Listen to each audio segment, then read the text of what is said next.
Criminal law deals with the most serious questions in society. What is a crime? Who is responsible? And how should justice be served? When people break the law, they face investigation, arrest, trial, and sometimes punishment. Clients often ask lawyers questions like, what happens if someone is arrested? Which court will hear my case? What is the difference between being convicted and being acquitted? In this lesson, we'll look at the main types of crimes, the jurisdictions and court structures that handle them, and the grammar you need to explain what was done, was decided, or was ordered. We'll focus on the past passive voice, which lawyers use all the time in criminal law. He was arrested, she was charged, they were convicted, the defendant was acquitted. These structures help you explain criminal proceedings step by step in clear and professional English. This is part of our full legal English course for lawyers and professionals. For complete lessons, live sessions, and expert support, join our legal English community. The link is in the description. By the end of today's lesson, you will use vocabulary like felony, misdemeanor, jurisdiction, prosecution, defense, trial, conviction, and acquittal. Understand how to explain different types of crimes and which courts handle them. Use the past passive to describe steps in a criminal case. The suspect was arrested, the defendant was tried, the sentence was given. Apply legal phrases such as commit a crime, face prosecution, plead guilty, or plead not guilty, serve a sentence to describe real criminal law scenarios. Let us look at a story. A store in London is robbed late at night. The police investigate and a suspect is identified. First, the suspect was arrested by the police. Next, he was charged with theft. Because theft is a crime under criminal law, the case was sent to the magistrate's court. At trial, the prosecution argued that the suspect stole goods, while the defense lawyer argued there was no proof. Finally, the judge made a decision. The suspect was acquitted because there was not enough evidence. This story shows how the past passive is used in every stage of criminal law. Was arrested, was charged. It also shows the role of jurisdiction and court structure in deciding where a case is heard. A felony is a serious crime such as murder, robbery, or rape. For example, murder is treated as a felony under criminal law. Let's imagine a person is accused of armed robbery. The lawyer explains this is a felony. If convicted, you could face many years in prison. Felony is an important category because it distinguishes between more serious crimes from the lesser ones. A misdemeanor is a less serious crime, such as petty theft or minor vandalism. For example, shoplifting is usually treated as a misdemeanor. For example, a teenager is caught painting graffiti on a wall. The lawyer explains this is a misdemeanor. The punishment is usually a fine or community service, not a long prison sentence. Misdemeanor shows the lower category, criminal offenses, and many legal systems. Theft means taking property that belongs to someone else without consent and intending to keep it. For example, the suspect was arrested for theft of a bicycle. A client asks, what is the difference between theft and robbery? The lawyer explains, theft is simply taking property. Robbery involves theft plus the use of force or threat. This word is central to many criminal cases. Assault means physically attacking someone or threatening to do so. For example, the defendant was charged with assault after the fight. Let's imagine two people fight outside a bar. One hits the other. The lawyer explains this is assault. Even if no weapon is used, physical harm makes it a crime. In many jurisdictions, assault can range from minor incidents to very serious violent crimes.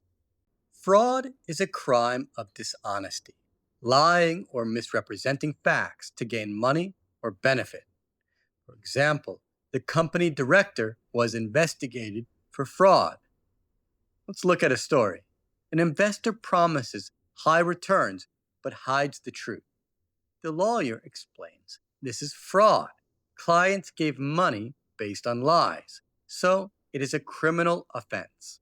Fraud is common in financial and business law and is treated as a serious offense. Jurisdiction means the power or authority of a court to decide a case. For example, the crime was committed in New York, so the court there has jurisdiction. Let's take a look at another one. A crime happens near a border. The lawyer explains this court cannot decide the case. It has no jurisdiction. The case must be heard in the correct location. Jurisdiction is crucial in criminal law because not every court can hear every case. In criminal trials, there are always two sides. The prosecution represents the state. They present evidence to prove the accused committed the crime. The defense represents the accused. They argue that the accused is not guilty or that the evidence is not strong enough. For example, the prosecution argued for conviction, but the defense asked for acquittal. This vocabulary is essential to understand the roles in a criminal case. Conviction means the court decides the accused is guilty. Acquittal means the court decides the accused is not guilty. For example, the trial ended in conviction, theft, but acquittal on fraud charges. Imagine, a defendant is on trial for two crimes. The judge explains you are convicted of theft, but acquitted of fraud because the evidence was not strong enough. These two outcomes are the most important results in any criminal trial. The past passive is formed with was, were, plus the past participle. Use was when the subject is singular. The suspect was arrested. Use were when the subject is plural. The suspects were arrested. This is very common in criminal law because reports and lawyer statements usually describe actions that happened to someone. Let's look at a story. A police report explains one suspect was arrested at the scene. 3 others were arrested later that night. Notice the change. Was for one, were for more than one. The passive voice keeps the focus on the event, the arrest, the charge, not on the person who performed the action. The past passive is also used to describe the results of a criminal trial. Was one person or one case, for example, the defendant was convicted. Were more than one person or case, the defendants were acquitted. A lawyer tells the media, my client was acquitted today. The jury found no evidence. However, 2 other defendants were convicted of fraud and were sentenced to prison. The difference is simple. Was, singular object, one person, one case. Were, for plural subjects, more than one person, more than one case. This rule is small but important. It helps lawyers explain trial outcomes clearly and correctly. To commit a crime means to carry out an act that is against the law, like theft, fraud, or assault. For example, the suspect committed a serious crime. Let's imagine a lawyer explains a case to a student. The defendant committed burglary when he entered the house and stole valuables. In legal English, we say commit a crime, not do a crime or make a crime. This phrase is fundamental. It describes the action that starts the entire criminal process. To face prosecution means the state has brought charges against you and your case will go to trial. For example, the company director faced prosecution for fraud. Let's imagine a story. A journalist asks a lawyer, "What happens after someone is charged?" The lawyer explains they face prosecution. This means the prosecution will present evidence in court and the defense will respond. This phrase shows the seriousness of criminal charges. It means the state is actively pursuing punishment. To plead guilty or not guilty is to make a formal statement in court. For example, the defendant pleaded not guilty to the charges. Let's look at a story. At the start of a trial, the judge asks, "How do you plead?" If the accused says, "I plead guilty," it means they accept responsibility. The case often moves directly to sentencing. If they say, "I plead not guilty," the case continues, and the prosecution must prove guilt. This phrase is essential for understanding criminal trials because it sets the direction of the case. To serve a sentence means to carry out the punishment ordered by the court, usually prison time, but sometimes community service. For example, the defendant served a 2-year sentence. Let's look at another story. A lawyer explains to a family, "Your son was convicted of theft. He will serve a 6-month sentence in prison. After that, he will be free."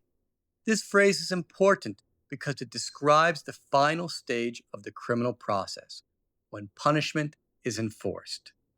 In criminal law, there are some key expressions that lawyers and judges use constantly.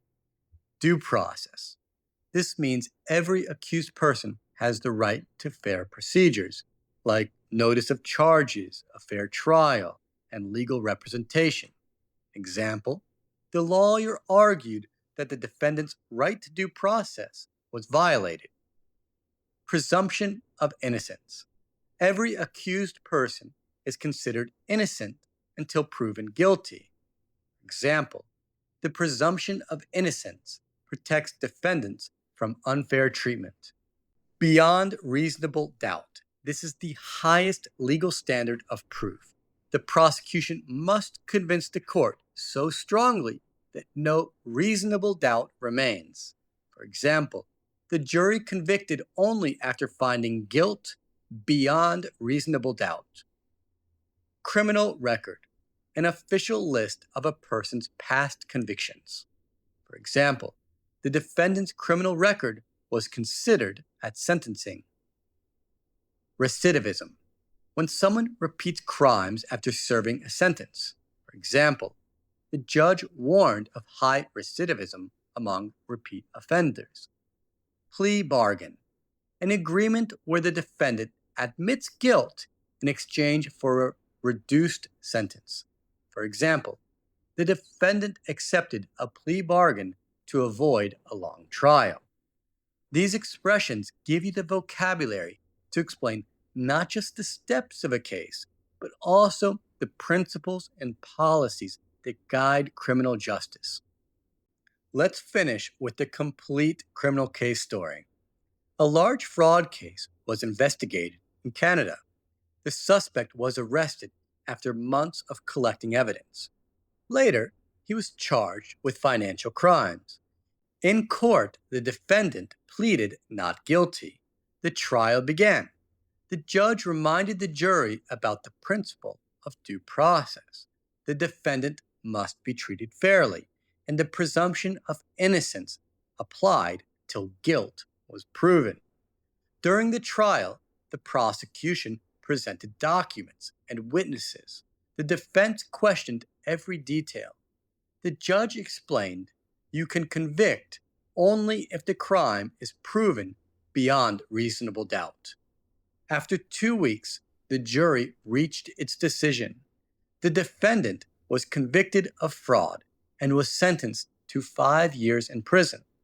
He began to serve his sentence, and the conviction was added to his criminal record. This story shows how vocabulary, grammar, legal phrases, and key expressions all connect in criminal law. It also demonstrates how lawyers explain cases step by step in clear professional English. Let's review today's lesson on criminal law fundamentals. First, we studied vocabulary, felony, misdemeanor, theft, assault, fraud, jurisdiction, prosecution, defense, conviction, and acquittal. These terms give you the language to describe different crimes and court roles. Second, we practice grammar with the past passive. Was for singular, the suspect was arrested. Were for plural, the suspects were arrested. We saw how this structure explains criminal actions and outcomes objectively.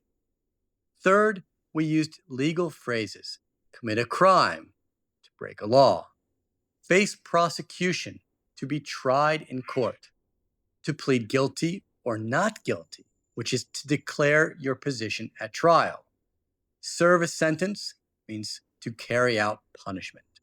Fourth, we looked at key expressions: due process, presumption of innocence, beyond reasonable doubt, criminal record, recidivism, and plea bargain. These are central to explaining criminal justice systems professionally. Finally, we told a wrap-up story of a fraud case, from investigation and arrest through prosecution and trial to conviction and sentencing. Now you can explain the fundamentals of criminal law, types of crime, jurisdictions, and court outcomes using clear legal English. Criminal law is just one area of legal English. For full lessons, live classes, and community practice, join us in our legal English community. Click the link in the description and keep building your skills step by step.